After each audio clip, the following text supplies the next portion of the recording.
నమస్కారం. పాపులర్ టీవీకి స్వాగతం. ఈ డిసెంబర్ 19 శుక్రవారం నాడు వచ్చే అమావాస్య చాలా శక్తివంతమైనది. ఎందుకంటే ఇది ఈ సంవత్సరంలో వచ్చే చివరి అమావాస్య. పైగా శుక్రవారం రావడం విశేషం.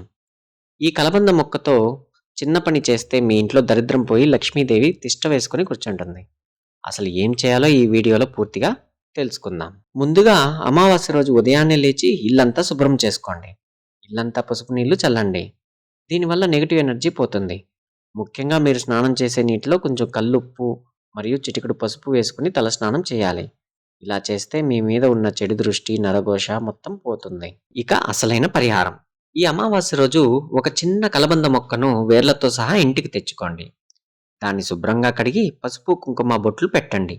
ఇప్పుడు ఒక ఎర్రటి దారం తీసుకుని ఆ మొక్కను మీ ఇంటి సింహద్వారానికి బయట తల్లకిందులుగా అంటే వేర్లు పైకి ఆకులు కిందకి ఉండేలా వేలాడదీయండి.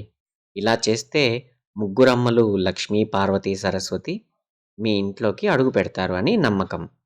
ఇది మీ ఇంటికి ఒక రక్షణా కవచంలా పనిచేస్తుంది. ఇప్పుడు యాలకుల పరిహారం గురించి తెలుసుకుందాం. డబ్బులు సమస్యలు ఉన్నవారు ఈ చిన్న పనిని చేయండి. 21 యాలకులు తీసుకోండి. వాటిని ఒక దండలాగా కట్టండి. దీనిని మీ పూజ గదిలో లక్ష్మీదేవి పటానికి వేసి పూజించండి.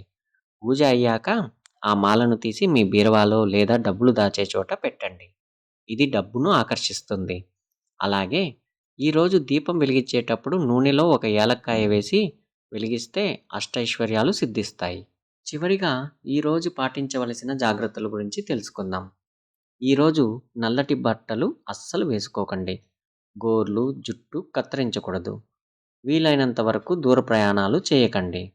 సాయంత్రం వేళ ఇంటిల్లపాది కళ్ళు ఉప్పుతో దిష్టి తీయించుకొని బయట పారవేయండి. ఈ డిసెంబర్ 19 అమావాస్య నాడు ఈ చిన్న పరిహారాలు చేసి కొత్త సంవత్సరంలోకి అదృష్టంతో అడుగుపెట్టండి.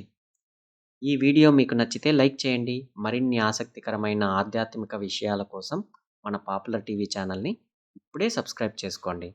సర్వేజన సుఖినో భవంతు.